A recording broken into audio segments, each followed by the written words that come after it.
Warning! Lots of stuff happened.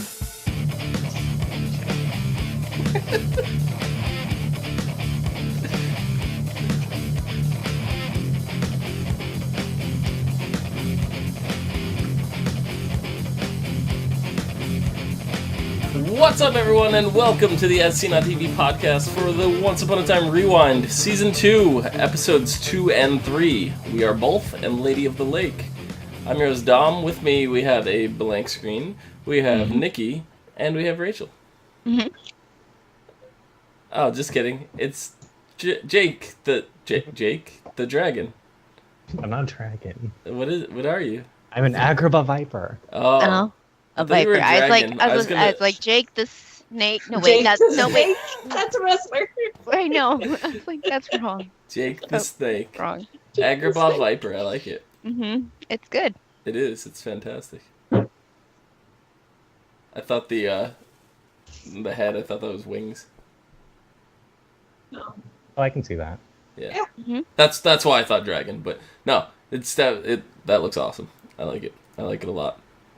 So, just before we begin, once again, as I remind you guys all the time, even though we are discussing Season 2, this is a rewind. This is after we've already watched everything that there is to watch for Once Upon a Time.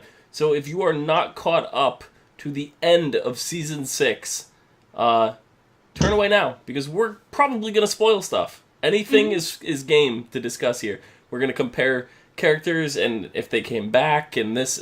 just leave if you have not caught up for whatever reason. All the spoilage. Yeah. So, anyway, out of these two episodes, which one was your guys' favorite? Jake, go. Lady of the Lake. Yeah, that one. I said Jake. That's her new name. It's Jake. Okay. My name is everyone's name. No, her name is Jake from State Farm. I was just going to say that. Oh yeah, Jake from We have State Jake Farm. the Snake, Jake from Snake Farm. That's a new one. Yeah. Was that snake insurance? Yes. And then, yeah. So, Rachel, what was your favorite episode? It depends. I mean, Lady Lake, of course, had the really good flashbacks of them going back and, seeing where she was going to live. Mm-hmm. But then, but the second episode had Jefferson, and lots of Jefferson, and I miss him. Yeah, we all miss Jefferson. I don't.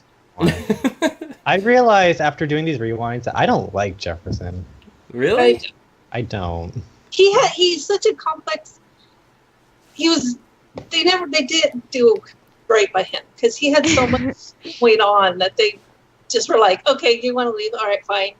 I find it hilarious when Charming and Jefferson were having that sit down, trying to just figure out to see what they can do. Then Jefferson goes on his Mad Hatter spiel where he's doing riddles, and then all of a sudden he's like, "I'm gone," and Charming's like, "Where the fuck do you think you're going?" Bam! Like, well, I mean, he thought he was gonna get away. His curse was knowing who he was and having both memories. Right. So he was drawn mad from having the memories she placed in him about a life that he never really lived, but then also knowing the life that he lived and knowing his daughter, which could drive anyone crazy. He was the only one that went through the full 21 years. 28 years. Sorry. And felt it. Knowing both sides of the curse. Not aging and living every day to his fullest. Yeah. And knowing he can't tell his daughter. So he went even more mad than the rest of them. But for me, I think personally, I preferred We Are Both over Lady of the Lake. I preferred the original episode the Lady of the Lake was in. Where Charming went to the lake and slayed the siren. That episode I really liked. I liked the throwback and I liked going back to it, but overall, I just really liked We Are Both better because we dealt with a lot of the stuff in Storybrooke that I liked, like what happens when you cross the town line.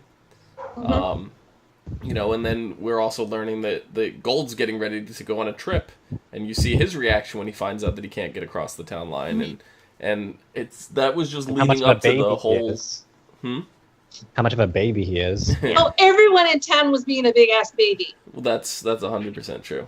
I mean, It's they're like, all doing wraith relief huts, and I don't know. Like all these grown adults can't adult. No, and I Like, never we need realized those how things to funny. I never realized how funny Dr. Whale was until like looking back now, going back is like everybody else is so concerned with my family this and where's this and how do we get back this, and Whale's just like, are the nuns technically nuns? Like, are they dating? Can you ask for me? Like, I didn't realize like he had this like comedy side to him at this point. And there was a lot of stuff that I also noticed too with just like his positioning. Like when they're trying to get across the town line in the cars and stuff, he's sitting right up front with like the lead of the secondary cast. He's off to the, but no one knows who he is still. Right, but I just mean like No they had him up in the front with the rest of the main side cast, and by that I mean like Ruby and Granny. Like those are forefront characters in the side cast right now. The secondary cast, and Dr. Whale's sitting right up there with them. So it's like he was such a huge prominent part of the story. Like, and I forget that. Which is odd because none of these characters had interacted with him previously because he is from a completely different realm. Right. Yep. One that they don't even know about. One that he doesn't know about like, that. Yeah, I do like, when Mary Margaret just kind of skims over the fact she had a one-night stand with him. That Yeah, that was yeah. See, she's like, oh, we were under a curse, so it was different things. the actor who plays Dr. Whale, I could not stand for the longest time. And it was solely because every show that I watched, he was in. He just... Dog's going absolutely apeshit. No, every single show that I watched, he was in. Like, everything. He was in, I believe he was in Alias. He was in The Vampire Diaries, as they just mentioned in chat, John Gilbert, Elena's father. He was in that. He was in Heroes. He was in this. He was in... He's a big character actor. Yeah, he like everything that I was turning to, like I would watch. I think he may have even been in an episode of Fringe. I don't even remember for sure. But it's like everything that I was watching at one point, he was in. And it was driving me crazy. I'm like, David Anders, get off my TV. He's in Arrow. He was in an episode of Arrow. He was, yeah. It was the actual episode that I watched, so I know. It was in season 1, and I was just like, every time I'd see him, I'd just get aggravated. And then now I've just like, he's in iZombie, he's main, this is one of his first main roles in iZombie, where, even Heroes, he was in like a season or two. But like, iZombie, he's lead cast, and he's been in it for the first 3 going into 4 seasons, and it's just... I like to see him step up now, but it's like, there was at one point I was just like, I'm sick of seeing you, but now it's just like a joke for me. It's just, I love him, so. But yeah, and that was a whole pivotal plot. It was trying to figure out who he was, and I remember, because I came from, once again, here comes cueing Rachel eye rolls, I came from Lost, where you just sit here, let's see, there, I got it. And you analyze everything that there is, and this was one of those shows that you did the same thing when it first came on, because this was the next step for the Lost people. They moved over to this show, and they were analyzing that. So I remember... And they knew what they were fucking doing. Right. So I remember us like sitting in message boards and stuff, and sitting here going, reading theories on who Dr. Whale was. That was huge for the theory people out there. So... Yeah. It just amazed me. It's like, after they got the memory back, no one's questioning who he is. Yeah. They did, a little bit. Charming said, no one else did. Everyone's just like... But that kind of got thrown to the side when, all this stuff started going down. It's just funny that these grown adults that had this life before the, curse... could do all this stuff before the curse was lifted, all of a sudden can't do crap without David telling them to do something. Yeah. It's like, it annoyed me. That part just annoyed me so much. Well, Ruby had a really big voice this episode, but Ruby was annoying. I didn't really know how annoying she was. it was that, she could have spoken up. She could have taken that secondary role where, She could have taken a lead. I think they were could have. trying to do that. No one they didn't write said, it properly. "Oh, don't say anything. Wait till David says something." No one said, Mother, Blue couldn't say anything. What they don't understand is that, they got their memories back and everything, but they're not in the Enchanted Forest. They don't need a prince to tell them shit. Right? They just need Ruby was organizing the relief, go to the school for this, go to this place for that. She had that under wraps. I mean, I don't understand why other people could have stood up and been like, okay, let's figure this out. Well, David goes off and does other things. Yeah. He's trying to get back his wife and his daughter. For fuck's sake, people, pull yourself together. He's trying to find a way everybody back else to the is too. Enchanted They're all Forest, trying to find their so- family as well. So I mean, I understand everybody's all up in arms. I get it, but people are just being savages at this point. And there are some people in town who we don't find until like 4 seasons later, but that's beside the point. Yeah. Oh my Yeah. God. And when I first saw Grumpy in this episode, I was like, oh God, here comes Grumpy, the town alarm. Yeah.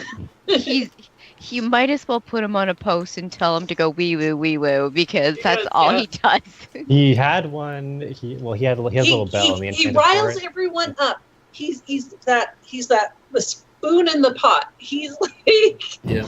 So he's one that doesn't need to be. He's just like gonna stir it. we were talking about last week how where Once Upon a Time in Wonderland fell into place in the timeline, and it was just before this episode, so it's between episode 1 and 2 here, because they mentioned that Granny's is closed. Granny's is just there's a big hole in Granny's, whatever. Yeah. It's because We can't jump through it. Yeah, but- it's because the White Rabbit came in and destroyed the floor during the whole Wraith attack, and that's when Yes.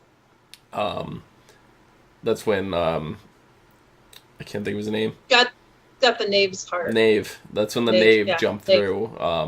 Whatever. Yeah. So that's in the timeline when that takes place. So they still Now, haven't when do cleaned up they from when that do they mess come yet. back? There was an episode in Wonderland where Alice and Cyrus come back to Storybrooke. When They did came that- back and got the Knave's heart. I can't Well, remember. when was that? I can't remember. That's I what know I'm it was interested. at night. I have to watch. We need to rewatch Wonderland Mm. and see where everything fits. I mean, I wish Wonderland was on Netflix because I probably would have already watched it. But Right?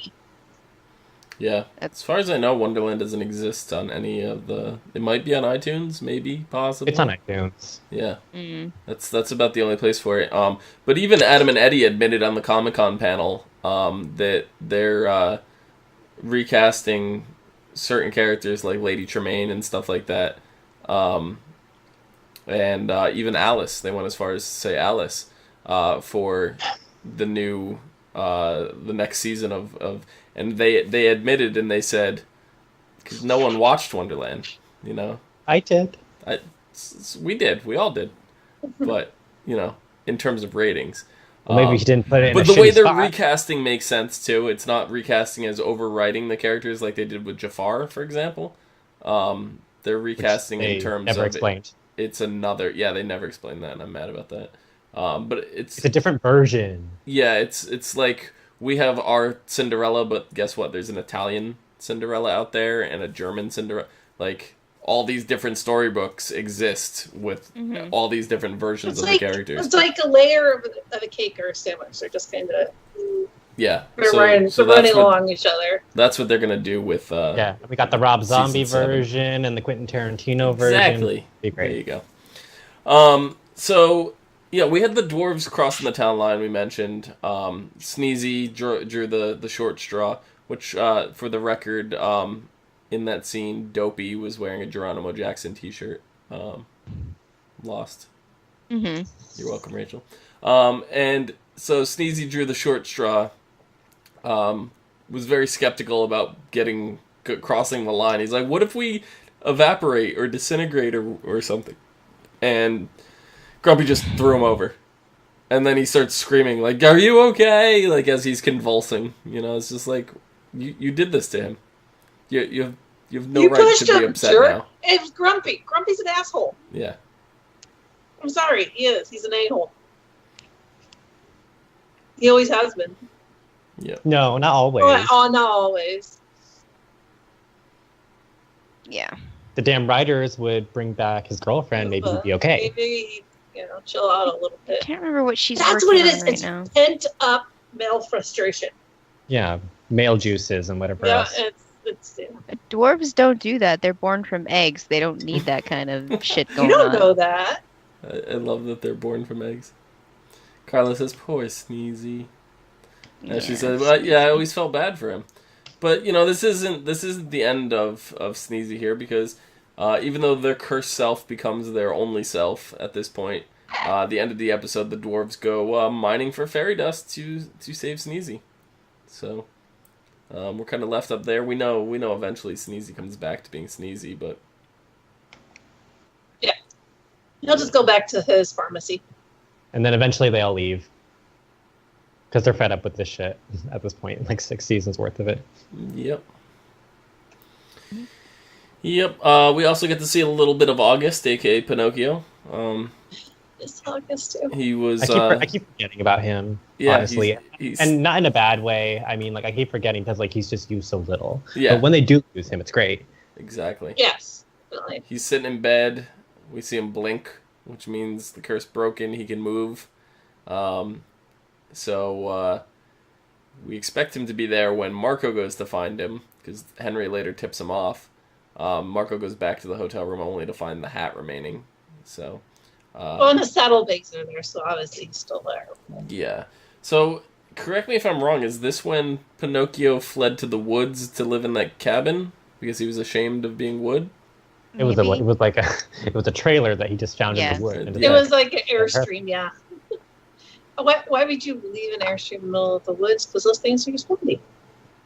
This is my theory about that. Because I already watched the rest of season 2. So you know how later we get that story with that son and his dad who are in Storybrooke while it's forming? I think that's their trailer. Their trailer might be. They were out there camping. Yeah, good squad. And they don't need it anymore because one ran away and one's dead.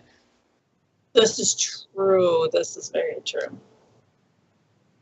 I mean, going on doing these lookbacks, one thing that keeps I miss the clothes that they would when they do flashbacks of the Enchanted Forest. I miss the costuming so much. I didn't realize how much I actually missed all the hairdos and the dresses and everything. And it's just like I miss all that. I think we're gonna be able to get to see that again, because we're gonna get to see in this next season. We basically get to start all over, getting new versions of the characters that are familiar yet different at the same time, and we're going to be able to get that whole fantasy aspect back. So, yes. But Okay. yeah. I have a quick explanation of the Wonderland Storybrooke timelines and how they meet up, okay? Thought we Do covered I need this to draw on last the wall? week.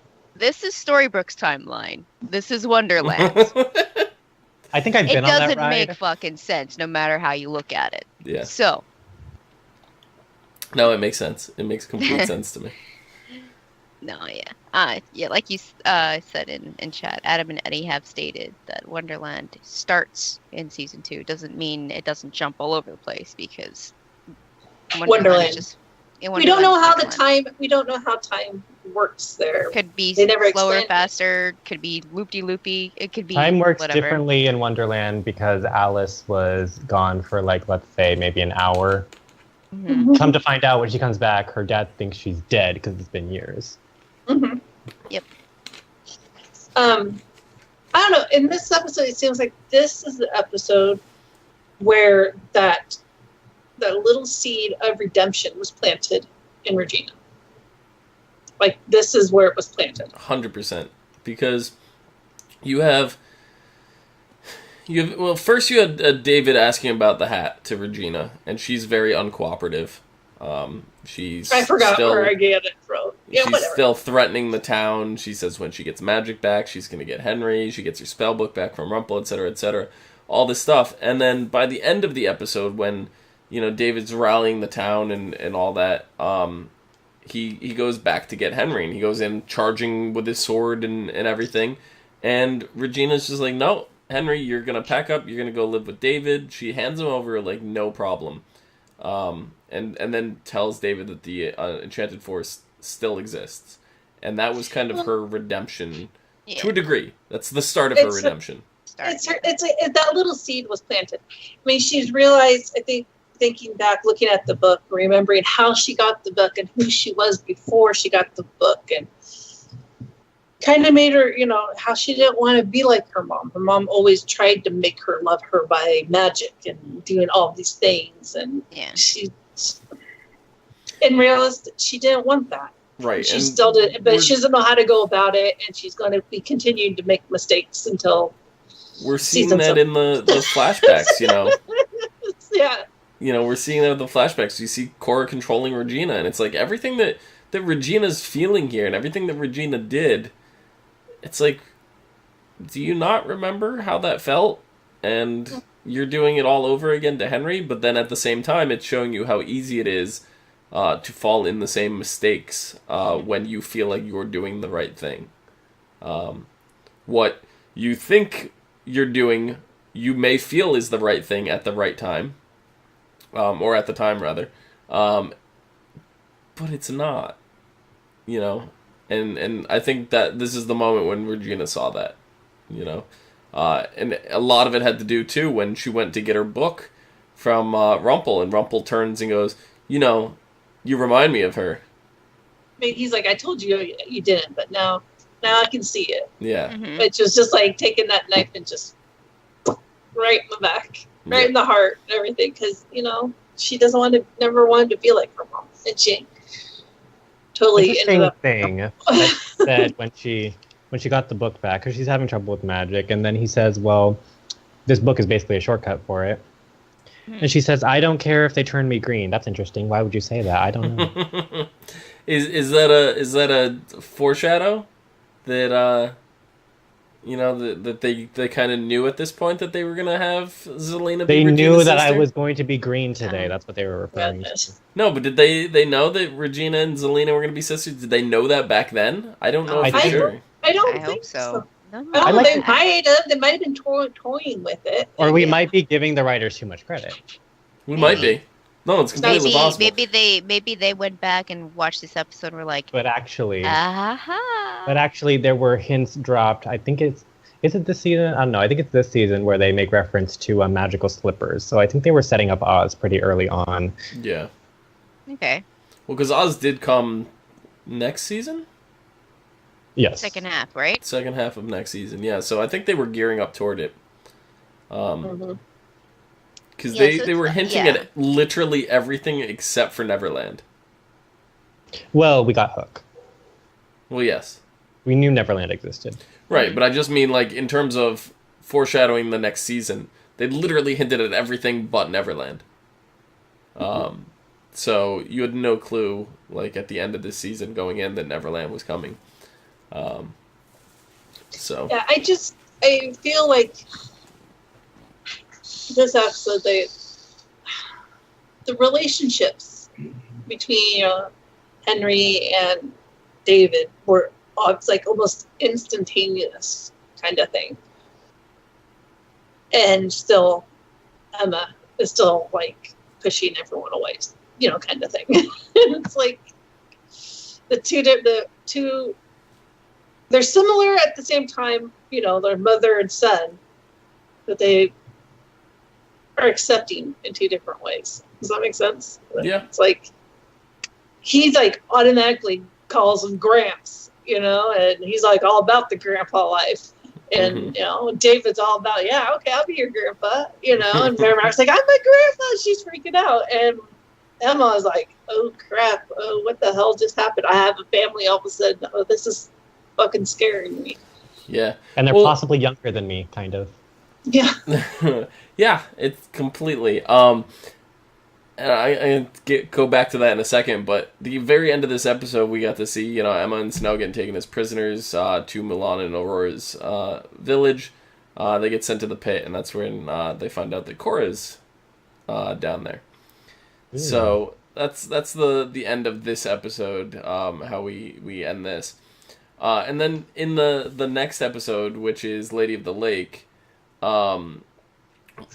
we get this offhand comment from Mulan of, oh, you and your friend, and she goes, that's my mother. And No, she's not. I just I love, because we accept it as viewers because we watch, but if you try, if somebody else, say you sit down with somebody right now in season 6, at the end of season 6, and you're watching it with somebody, and they go, "Oh, who's that? Oh, that's Emma's mother." They'd be like, "What? Yeah. What is what?" It's screwed up in so many ways. But Well, especially in the episodes where we flash back to different realms. Because I remember I was watching season 3, and one of my friends came in, and it was an Oz episode. And some of the same characters are in Oz, but they're also in Storybrooke. And they're like, how are they changing clothes so fast? I'm like, no, this is in a different dimension. They're like, so there are different versions of them? I'm like, no, this happened in the past, but some characters can hop over, and sometimes they can leave, and sometimes they can't. They can stay, and well, then why? If this happened in the past, then why do they look the same? Okay, there's the whole thing. It's like a curse, and it's like Groundhog Day, where they're living their life, but they're not aging. Yeah, and to try to explain it to someone that's never watched it is so hard. But really hard. You think about it and think of all the stuff that we have to suspend our disbelief for, and it's just we accept that's how it is. But then you guys remember when we started doing these podcasts back in season 3, and Jake was the only one that was not actually on camera with us at the time. But when it came time for us to guess, about Peter Pan's relationship to Rumpelstiltskin, and I threw out there that Peter Pan was Rumpelstiltskin's father, everybody went apeshit and jumped down my throat and said, "No way! Are you insane?" And I know that people now, we still, every once in a while, we will get comments on that particular episode of our podcast where people are just like, ha ha ha, it ended up being true, or oh my god, that's funny. We still get comments on that. It's just you can take something that you would never in a million years on this show think is true and make it true. And it's just the weird play of the family in this is kind of what spawned that for me. And that also brings up a whole nother, with the whole, there's, different Cinderellas, kind of and then there's different Snow Whites, and there's different blah, blah, blahs.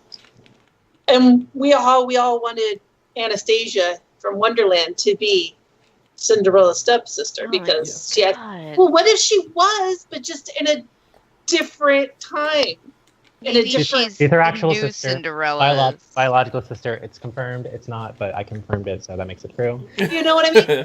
Maybe it wasn't this Cinderella in Storybrooke's stepsister, but it could have been, let's say, the Cinderella in Norway's stepsister. We don't know. What about the new Cinderella that's coming? Or the new Cinderella. Or the Russian Cinderella, Anastasia. Yeah, we don't know. Yeah, we don't know. So with them adding this for season 7 kind of thing, it kind of leaves that open, it kind of lets people have... gives us a little bit more hope and faith that it gives might people happen. That, Jake and I, that were no, that's her sister. I'm on board with you guys, too. Yeah, I want her to be... That gives us... I wanted it, too, but the fact of the matter remains that that's not the case. I wanted it just as much as you guys did. It's just maybe the wrong Cinderella. That's all. Yeah. It was just the wrong wrong Cinderella. Again. It leaves that door open. It leaves that door open with them doing this, which is another thing that they do when they play with our emotions. Bring the damn characters back, please. Can we just see the rabbit? You don't have to get a voice actor. I liked how in this episode here, episode 3, we got Lancelot, and I love Lancelot. How much of Lancelot did we get in flashbacks in the Camelot season? Did we get any? Yeah, he helped them. One episode. Yeah. Yeah, he got one episode, and Mary Margaret was really surprised that he was alive. And they never explained. They never explain it, because she's like, "Oh my god, how are you alive?" He's like, basically, "Not now. I'll explain later." Never did. Won't. They really never explained that? They didn't. I don't remember them ever explaining it. How he just comes back. That was like the twist at the end of the episode. Like, oh my god, but wait, how are you here? But wait a minute, did Cora even said she killed you? And in this episode, she said she killed him a long time ago, and she's just proposed as him. Well, she said it so nonchalantly. She's probably just like, oh, I killed him. Yeah, well, that's Cora for you. She's kind of I hate her so much. The thing but is, so that's Cora, good. That's good writing on their part. You have to believe her lies because you don't know when she's telling the truth. So she could just be like, oh yeah, I killed Lancelot, and you believe it because she's Cora.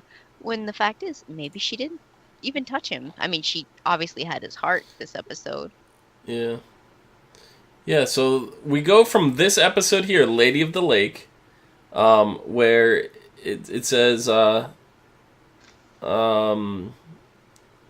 they tell the survivors, or it's actually next episode where they tell the survivors that Lancelot died an honorable death. That's the last we ever hear of Lancelot until Camelot, where it says right here, somehow Lancelot deceived Cora and remained alive, though how he survived is not known. So yeah, that's something they never explained. Lancelot, when they saw Lancelot first, when he came out of that was not Lancelot. That was Cora all the way. Oh yeah. So at the village, it was all Cora. But the flashbacks with Lancelot marrying Snow and Charming. No, that was real. That was real. That was actually that was actual. But I remember watching this episode, and when I saw him and the way he was acting towards it, I'm like, that's not him. Mm-hmm. And I kept saying that this episode, that's not him. That's not him. And then when Aurora started acting weird, I'm like, that's not her. Everybody's not everybody. Oh my god! No, they did make like little kind of snide remarks to having hearts and taking hearts and stuff like that. So like, looking back, you're like knowing what they can do, because I think up until you haven't really delved into like except for her taking the stable boys. Yeah. Heart. Daniel. But I liked how they were referring to Lancelot as the Leviathan. I like that a lot. Interesting. That is a sea monster, and his mother is one. Mm-hmm. Yeah. So, but yeah, we had Lancelot in flashbacks take Snow to King George. We find out that King George's wife took a potion which made her unable to conceive a child, and she didn't like him. To get back at David, King George did the same thing to Snow.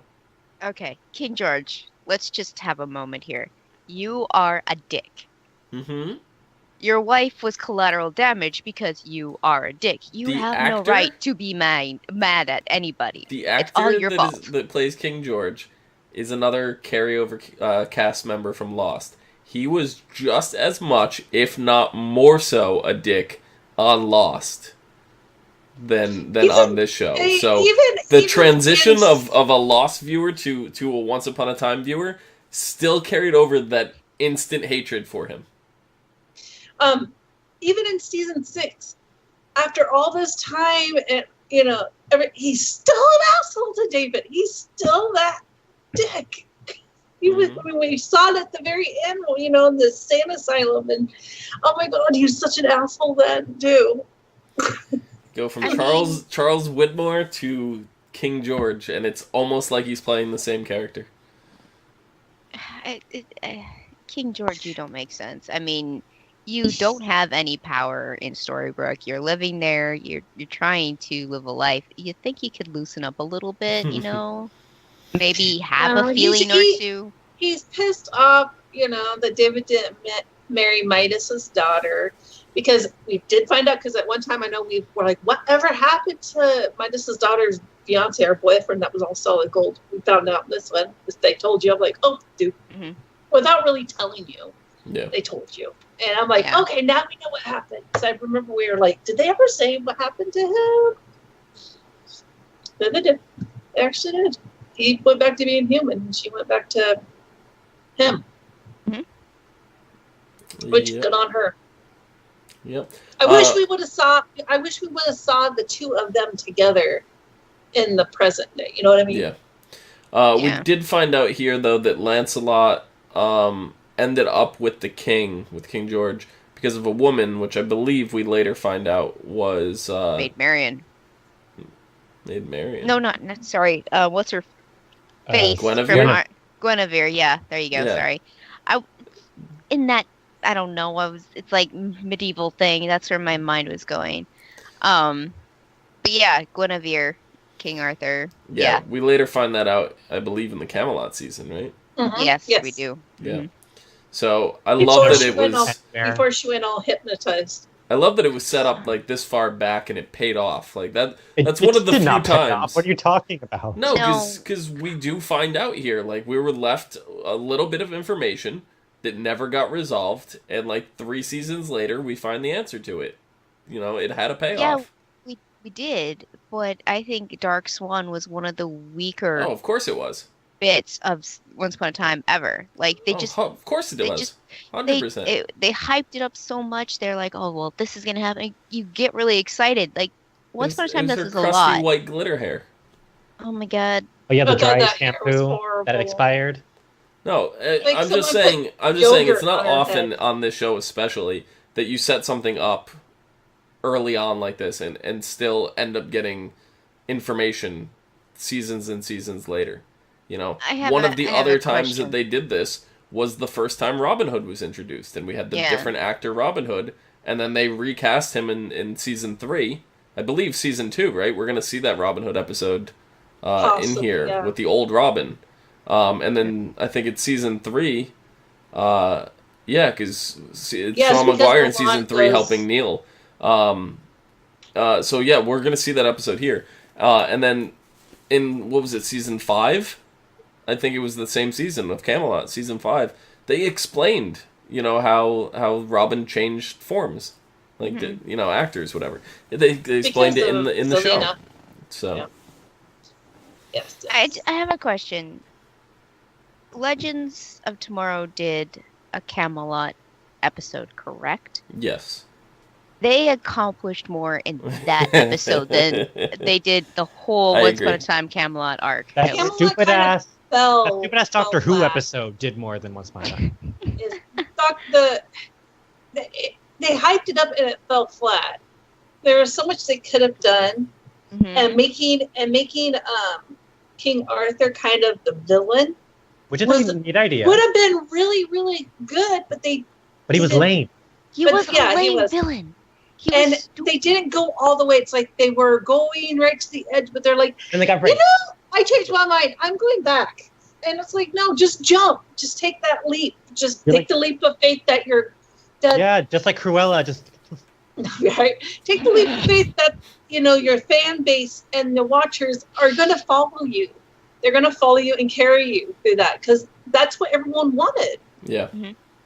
And I mean, it was all around the whole first evil one too. I mean, and to have him just kind of you don't understand how happy I was to find out that Dark Swan Emma was coming around. Like, I still played off that I hated her, but I was like really excited that I could see a different side of her. But she was still stupid. So yeah, I hated her even more. And this episode in particular for me actually made me dislike Emma. There was a scene at the very end of this episode where she was talking to Snow, and she's just like, I'm not used to people doing things for me, and I couldn't understand how you put me in the tree and let me grow. I'm like, did you not just do the same thing to Henry? Right? And you have anything to say to your mother about abandoning your child? Like, you have no ground to stand on right now, Emma. Like, I actually got mad during that whole scene. It was like in the last 5 minutes of the episode. Why do you think I ragged on her so much? Because she's such a fucking hypocrite. It started this season. It did. Like, she was okay for a season because, she was legit being the hero. Of course, she's making those stupid mistakes, but, she's learning. But here, she's making bad social, hypocritical mistakes. And it's I think... What are you doing? Well, yeah, well, that's just Emma's character hasn't changed, but just the situations that she's in don't really make well, she's not going through character slaughter, but in some other places she has. But she's essentially the same character. It's just these are things Emma would say. It's just not appropriate for this, situation that you're in. Right. But I will say, going forward, she does, she does grow and she learns, which I like. And it takes a fucking long time to get there, but we finally get there. Now we don't got to worry about her anymore. Exactly. Still sad about that, but she gets whatever. there and then she leaves. So it's like, what the fuck? Now they can't mess it up. But no, that's she true. still has this. She still had this thing about not trusting people and only trusting in herself. And it's like, dude, you're part of a bigger picture now. And it's not just you anymore. And going off of that, it's not just you anymore. The focus kind of goes off of Emma. And we start focusing on the other characters now in this season. That's when we start looking more at Regina and Cora and Rumpel. So this is when we started, and this season in particular kind of like set a standard for the seasons after it, where we focus a lot on the villains and what they're all about and like what they've been through and like the character changes and the growth and the arcs that they go through, and not just the heroes anymore. Yeah. Yep. I just don't. It pissed me off with Emma when they went back to Chamfors. She wouldn't listen to Mulan. She wouldn't listen to her mom, who have been in this land, know what's going on, live there, and she's just like, I'm going to do what I want to do, blah, blah, blah. And it's they both clearly said, ogres hunt by sound. And then Emma's going, bam, bam, bam, bam, bam, with her fucking gun. Gun blazing. She shot it once. She didn't go bam, bam, bam like a fucking cowboy. She might as well, because the fucking ogre came straight through that tree like, I'm going to eat you, bitch. So, you know what? She might as well fired off all her rounds, because... Okay. Yeah, my favorite part of this show, this episode, was when they're in the camp still, and Mulan went up to Emma and was like, "Do you know anything about ogres?" And you see Mary Margaret in the back, and she's rolling her eyes because she actually fought in the ogre war. She's, and Mulan's like, I in heard the 27th ogre war. Yeah, and Mulan's like, I heard, just before they eat you, you see your life reflected in their eyes, and Mary Margaret's back there rolling her eyes, and I'm just dying. I'm just like, oh my god, this is hilarious. Yeah. And then she's like, don't let her freak scare you. It's those little things that you pick up on, like your second, third time watching, because, the first time I didn't pick up on Mary Margaret in the background, like, rolling her eyes. I didn't pick up on that. Yeah. The first time watching. I didn't either. This time it was just, I saw that and I was just like, oh, you just have time to look around while in like the corners you wouldn't usually watch, Yeah. But yes, that was hilarious. That was like my favorite part. Ashley says in chat, I'm gonna try not to be rude, but can you please explain the whole Robin thing? We're gonna go into it in way more in depth in episode 19 when we get there, because that is the episode that Robin appears this season. The short version of it is they changed actors. In season 5, they had like a flashback scene with a necklace that said that it would change his appearance whenever he wanted to use it. That was a flashback that happened before this season, so that explains how they changed actors. We'll go into it in more depth in episode 19, which is called Lacey. So yeah, we'll get into it more then. But their whole plan here is they're gonna go to the enchanted tree, and they're gonna see if it works. If it's got any magic left. Try to find a way home. They're desperate at this point. They don't know any other way. So they go to Snow's castle. Emma's castle. I recognize this place from Henry's book. So a lot of it did carry over. She was able to recognize that. That was really cool. This is when they revealed that Cora was actually Lancelot, instead of all that, because it was the slip up of her or Lancelot mentioning Henry when no one ever mentioned Henry to Lancelot. Not his name. Yeah. And what were you gonna say? well, I was just going to say just the room in general. And when she looked back at it, we know where the mobile is, at least. Mm-hmm. Which we never get to use. You think afterwards they would be like, I'm taking this back, it's mine, and take it out of the shop It is back. It's for in the baby Emma's that house. they don't ever take care of. Then we see the carriage in Emma's house, and like Hook and Emma still haven't filled it. And Hook, you need to fill Emma. Okay, this is Whoa. Fill her up. They need to take back the unicorn mobile. Sorry, they need to take that thing Cinderella back. gave it to you guys. Fucking use it. Yeah. Mm-hmm. Well, That was expensive. since we're on the subject right now of Hook and Emma, really quick, it's completely possible that Hook and Emma have a child, because I will be upset if they don't. because we're gonna get another time jump, obviously, since Henry's age is changing. Yeah. Emma's still gonna be in the premiere as well as And Henry will have another sibling. as well as young Henry. So Jared is still going to be in there. Jennifer Morrison's still going to be, and so then we're going to deal with a time jump. But Storybrooke isn't going anywhere. We're just not visiting it next season outside of the first episode. Once they go on, the reason why we're following Hook, Regina, and Rumple is Henry gets into trouble. He asks for help. They come, and then everybody gets cursed. So they get swept away and all this stuff, and it looks like Regina's going to be like a bartender, Hook's going to be a cop, and I don't know what Rumple's going to be. I couldn't tell by the preview trailer that they showed. So like they get all caught up in this new curse and everything, so it's like Storybrooke exists, they're dealing with whatever problems that Storybrooke is dealing with, but we're not focused on that. We're going to be following the new show. So with that, there totally could be another child or whatever in there that traveled realms, something, who knows? It could happen. So yes, it's very possible that Hook filled Emma up during the downtime. Fill her up. I mean, I've heard there's also other. Colin has actually stated that he would like them to do a little bit more about Hook's mom. Didn't know he had a mom. Exactly.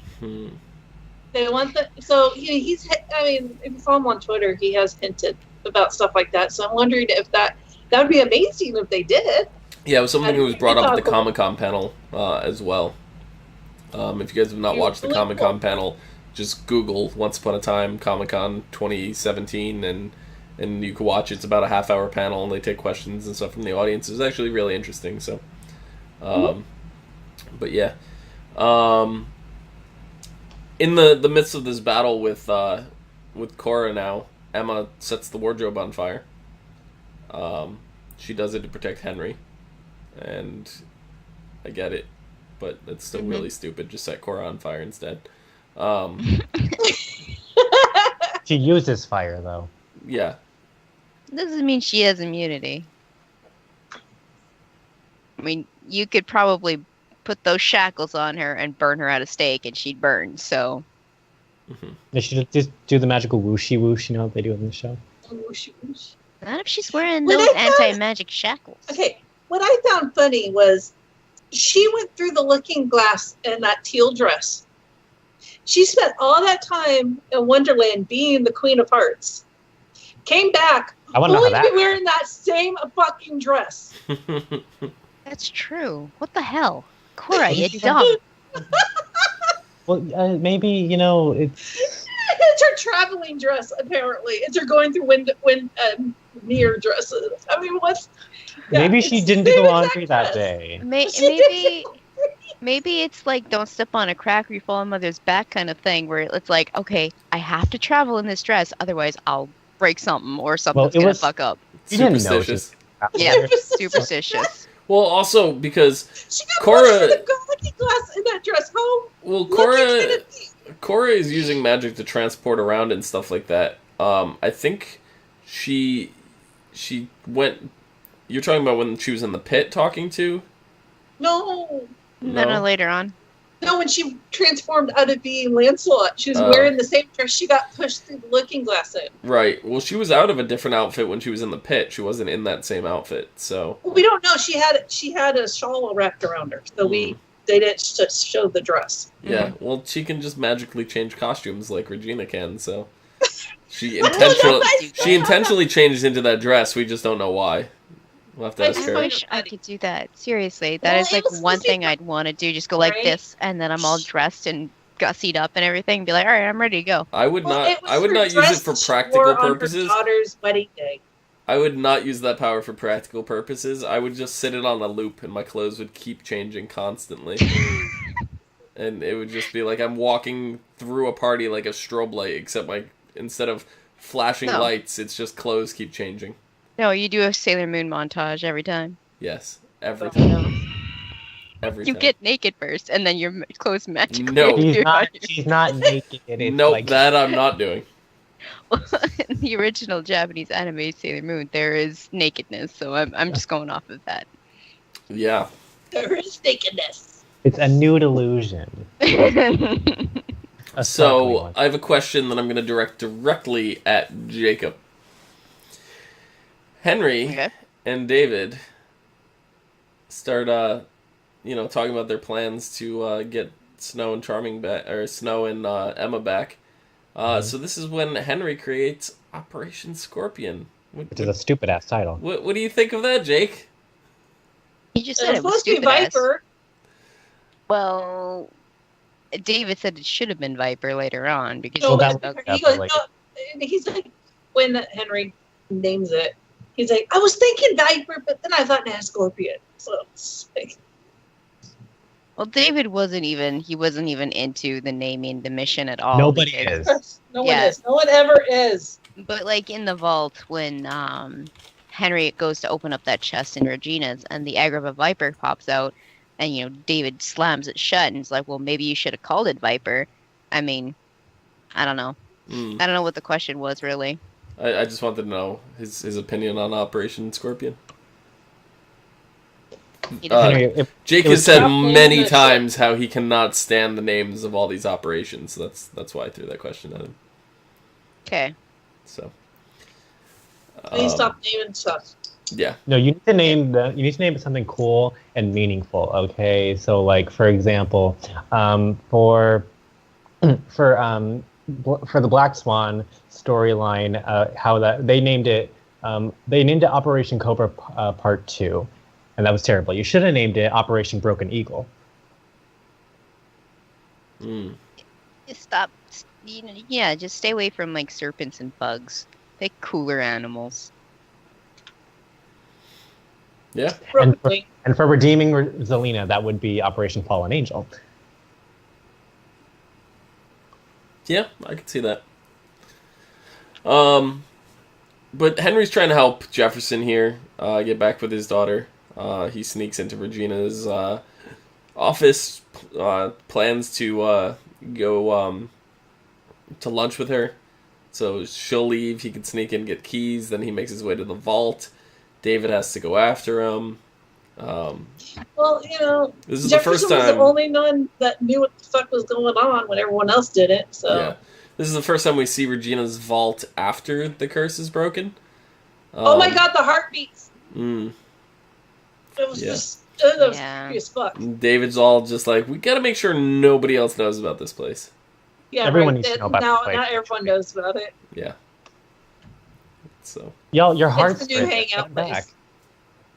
Yep. Right? Whose hearts are those people that still live in Enchanted Forest, or are they people that are living somewhere in Storybrooke? No, they're just the background characters that nobody cares about. Regina, you need to start giving people back their hearts. Going, okay, this is someone's. Everybody, look under your chairs. I do get a heart. It's not like she labels them or anything. Like a spice cupboard. She might be able to look in them and see whose heart they belong to, kind of thing. Well, I know Cora's were labeled. They were labeled by card and suit. Yeah. Right.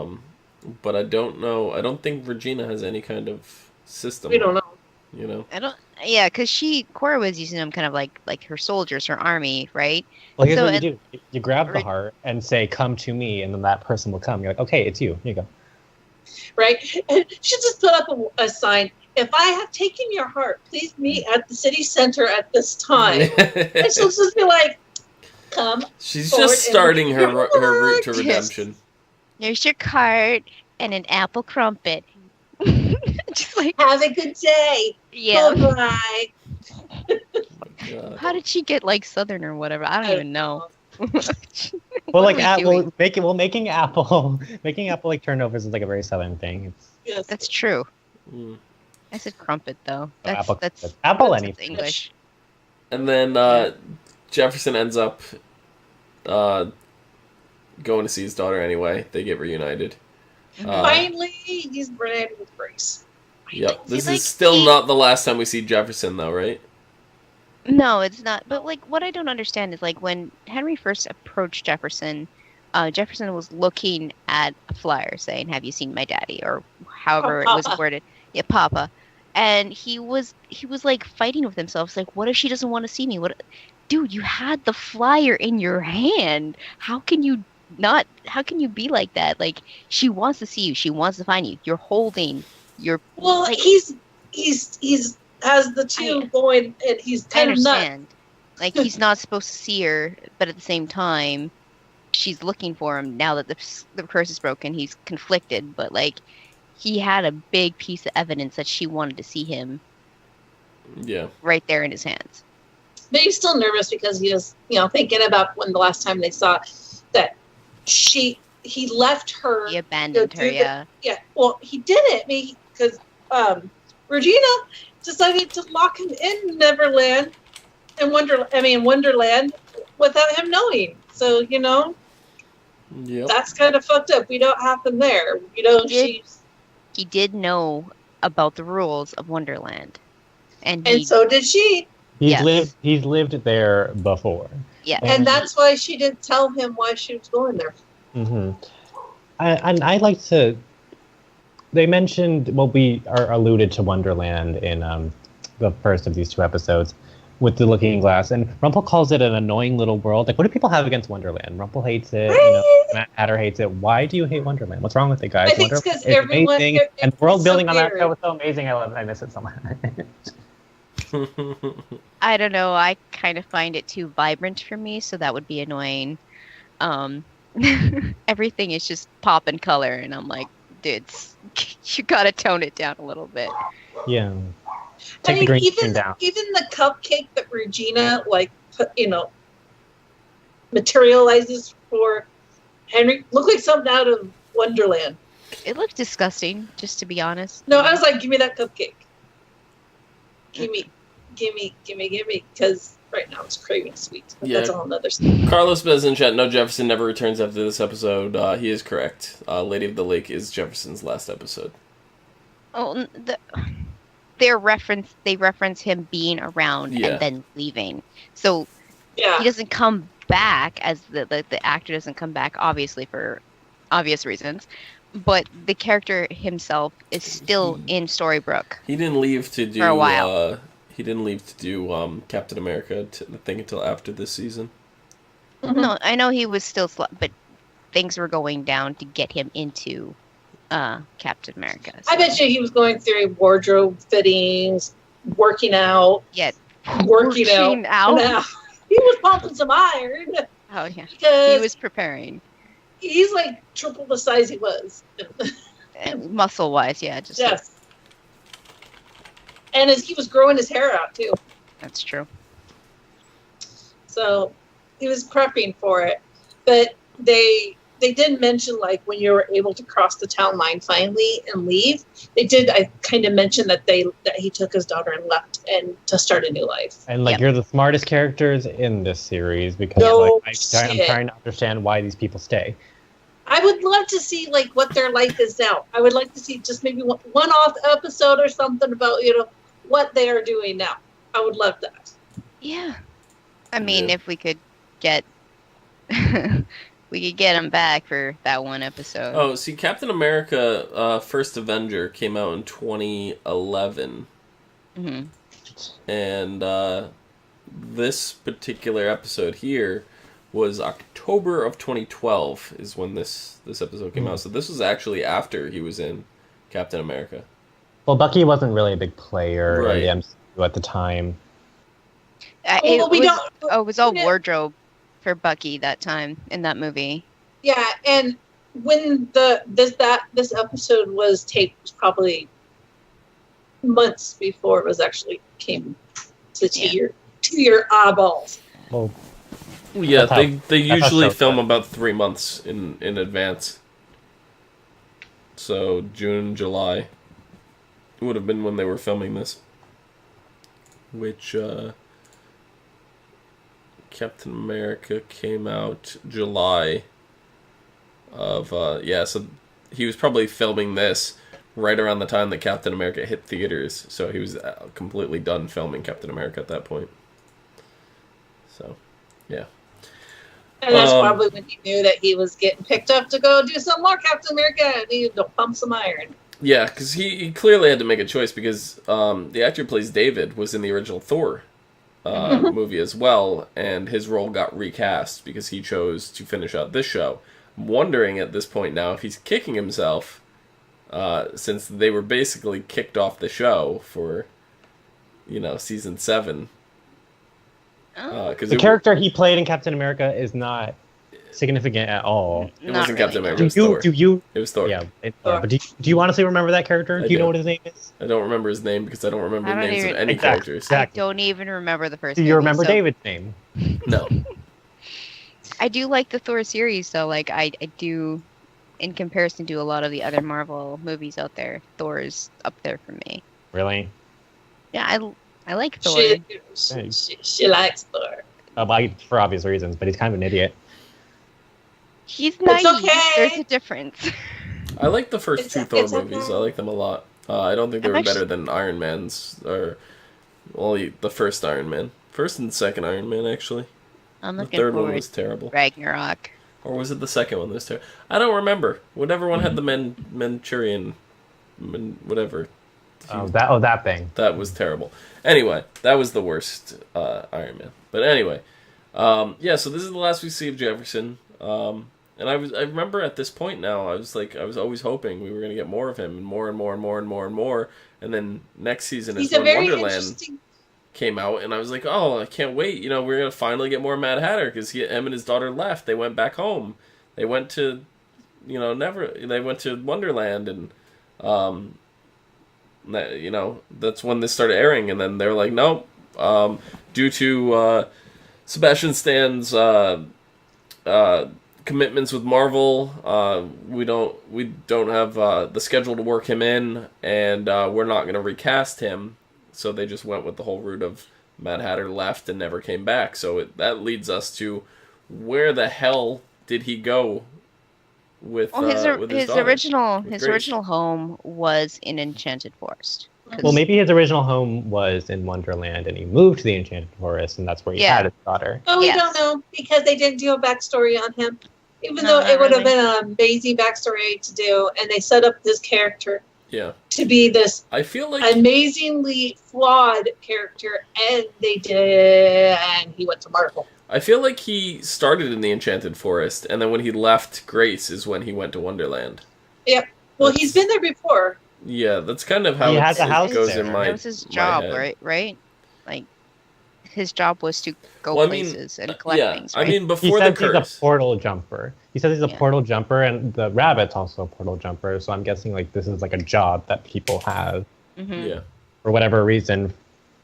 And we don't even know what happened to his wife. We don't know how, what made him decide to quit and not even use the hat anymore. Obviously, it was because something happened with his wife. And, there's all these unanswered questions. And even when Mary Margaret and Emma were at his house and they thought he was like some psycho killer, he played that so fucking well. And he actually made you feel for him. It made you, feel his pain because he has these two conflicting stories going on in his head. And I just wish they would have done more with him. Alex says they're adding another new they're adding a new Alice. They are, yes. Yeah, Yes. so the possibility of a new Mad Hatter could come in. Yeah, 100%. The only So- characters they say we're not going to get duplicate versions of in the new realm are Captain Hook, the Evil For obvious Queen, reasons. Queen. and Rumpelstiltskin. So But it'd be interesting to see them meet their alternate versions Oh, of I would themselves. love that. Because That would be- Hook has already met an alternate version of himself. Kind of, yeah. Like a past self. Yep. Yeah, I mean, He knocked there's so himself many out. avenues. There's so many avenues they could take that they could have taken. That so maybe down the road they'll do it again. They'll revisit them. I know like he's we getting said. up there in age, but the version of Mad Hatter I want to see, like the actor playing his version of Mad Hatter, would be Christopher Lloyd. I don't know.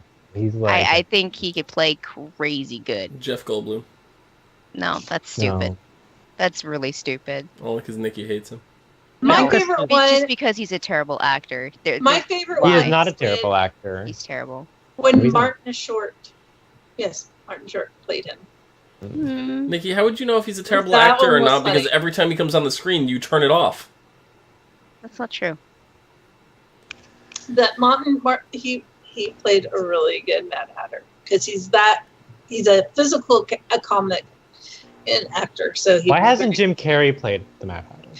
Please no. Because he's played I'm every other so- crazy character in the world. He doesn't need to play another one. No. So I have the best person to play the Mad Hatter. Nikki knows him. Do I? He's on Gotham. Plays the character Jerome. I think he would be a phenomenal Mad Hatter. I He just has the hope- looks. I want them to pick someone that we haven't seen. Yeah, a new Oh, actor. Oh, for sure. We're gonna. Or one of those We're gonna- actors where we're going, I know them from somewhere. I don't know where, but I know them from But you see them in every show, yeah. but like they're not significant at all. Yeah, they're like one-off characters for 15 minutes. It's just like Aurora. I've seen Aurora like in so many places. I never remember her characters' names. Actually, new free agent, the Tom Midson, whoever played Ichabod Crane in Sleepy Hollow. I think he could be a fantastic Mad Hatter as well. I think he's too tall. I don't know. But The Mad Hatter can be tall. Matt Smith is the Mad Hatter. Yeah, that's odd. way too big budget. The reason Yeah. that they cut most of the cast out here was to lower the budget. So, And not to mention that some of the cast members are like, we have a couple kids. We want to spend some time with them while they're still young. yeah. We have a couple kids and we want about 10 more, so we have to get. Yeah. Fill her up. So, I mean, the end of the episode ends with Cora here collecting the ash from the enchanted tree. So we know she's got something up her sleeve. Mhm. And then we dealt with David's mother, Ruth, getting shot with the arrow. It was poisoned arrow. And David gets the idea to go back to Lake Nostos, which is a day's journey from the cabin. If that puts it into perspective for your map, Jake. It's Where is my map? 1 day's journey. And then, Snow's looking after the mother while Lancelot and David go to the lake. David's mom has this crazy magic pendant that tells you the sex of your child, if even if you're not even pregnant. North to south was a boy, east to west was a girl. David can't remember which way was which, but Good for him. yeah. But Snow ends up telling Ruth that the king cursed her. She cannot have children. That is why the pendant does not work over her hand. But Ruth is very convinced that the Lake Nostos water will help her. That's when we find out Lake Nostos was dried up. It dried up after the siren was dead, so the lake was tied to the siren. Great job, David. Yeah. Yeah. GG. He could have just ran away from the lake. You know, he didn't have to kill the lake for everyone. Well, it's not. The fact of the lake was that the siren was protecting it. It was the guardian of. She's the lady of the lake. Of course, the lake is going to get dried up because people want that free bee cure, and she was also a source of its power. So once that source of the power is gone, goes the water. Yep. So, and this is when we find out, Lancelot's like, I grew up around water, kind of thing. So I'm gonna dig a little bit. Yep. So Lancelot finds a tiny bit of water in a little seashell. We later find out that the water had no effect on Ruth, and that was only because she told Lancelot to switch vials so that Snow would actually get the water and not her. That way, to ensure that they had a child. So Mother literally took one for the team. She's gonna die. Lancelot officiates a marriage between Snow and Charming. So she at least gets to see that happen. He even makes mention of the Holy Grail. Yep, he does. So. How long before they have the big ceremony and then the curse comes was this wedding? Because we know that they got married before they had the big old sass ceremony in the castle. There's still a war going on. They need to finish that. So it has to be at least 2-3 months, if not more. Yeah. I would accept Stone Cold Steve Austin as the Mad Hatter. I would. I totally would. Jacob in chat says Stone Cold Steve Austin as the Mad Hatter. That would be absolutely ridiculous. What? I would accept it though. I would. It'd be so stupid, but I just see the Mad Hatter leaning back, cracking a beer. Mad Hatter 316. A beer in one hand, and beer off to the side, leaning back casually with a big needle, doing dramatic strokes and stuff, sewing the hat. Ridiculous. I'd love it. New beer cozy, move on down. Speaking of beer cozies. But see now, this is terrible for all sorts of different reasons. We have many times next season how, or not next season, in future seasons how David's like, especially last season, season 6, where David's just like, our wedding was ruined by Regina. I don't think anyone knew. Wedding and... Is that the same as getting married then and there on the spot? I don't know. Well, getting married and a wedding are two different things. Yeah. That's true. So we're not counting that. But... So by the time they had a wedding, they were already married. Yeah. I don't think they told anyone. I would never be able to, get married in the middle of a tragedy like that. Because then every time you think about your wedding, it's sad and depressing. You gave your mother her last wish. That's what she wanted. The best mother in the world, and when she tells you to do something, you do it.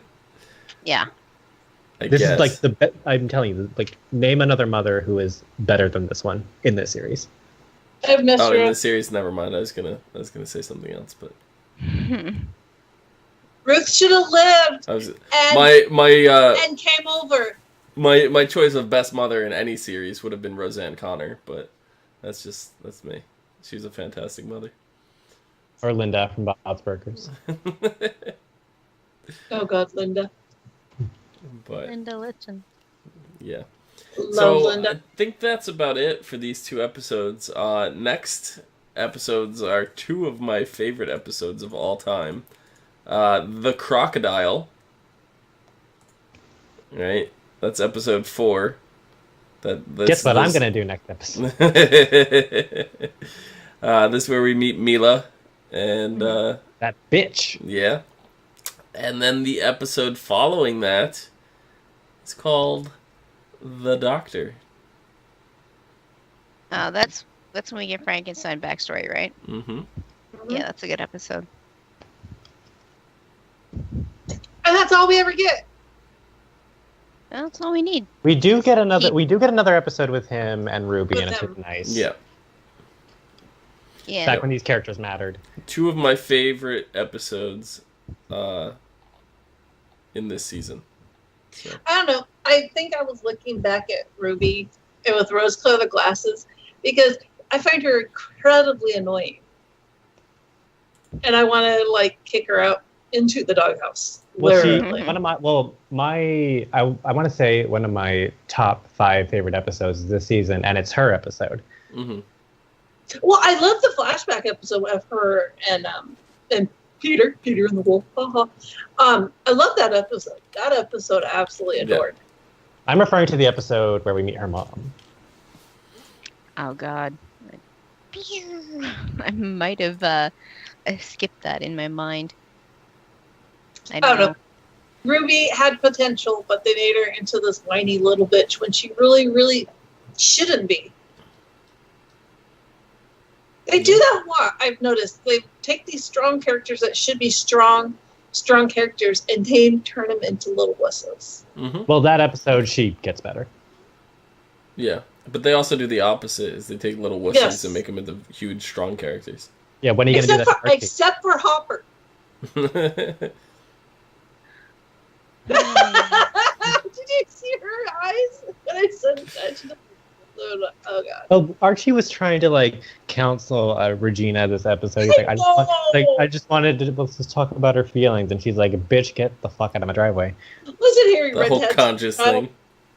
It was funny because in the meeting hall, the town meeting where Charming skipped out on, and Regina's there. She comes in, she's blowing doors open and throwing people around, and Archie's like, no, Regina, you don't want this. And she goes bug, and she goes like this. I'm like, I expected him to turn back into the cricket. Yeah. I really did, but he just went flying. I'm like, he's better as a cricket. I think the only person we've ever seen transform into their former self is Gus.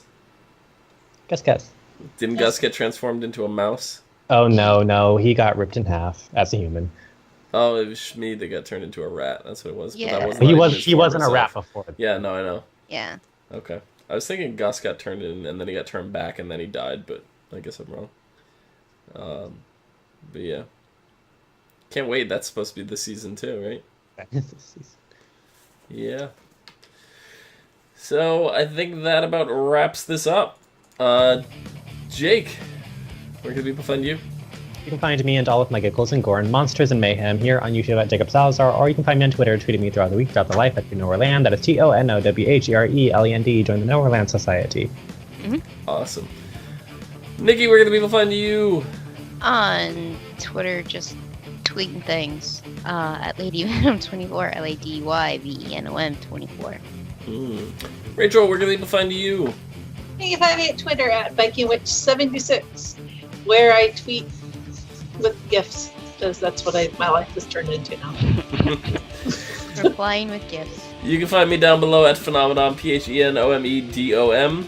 You can find us all and more on Facebook, Gmail, G+, Twitter, Space, and right here on YouTube at /ASOTV podcast for some more podcasts for some of your favorite TV shows, games, and movies.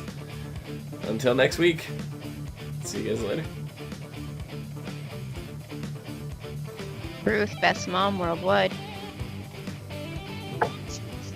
Roseanne Connor. We're not going to argue with Nikki.